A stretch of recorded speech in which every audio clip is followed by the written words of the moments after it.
Hi guys, and welcome to another tips and tricks video.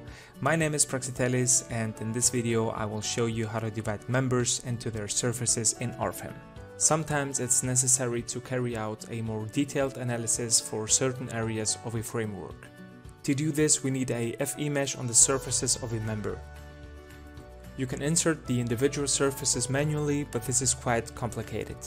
Small hint at this point, this function is only available in a 3D model. So let's start by clicking on a member and selecting Generate Surfaces from Member in the Tools menu. And here we can go through the settings first.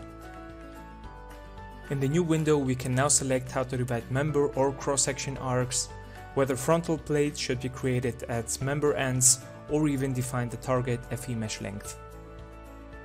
If we are done with the settings, we confirm by clicking OK and generate the surfaces.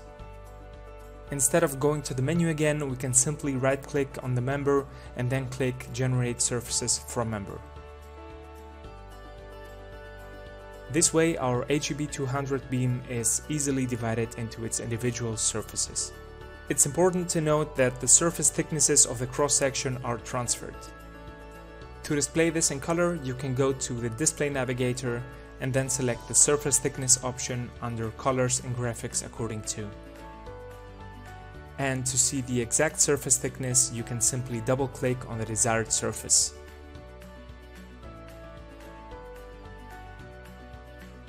We also have the option to display the surface thickness on the model.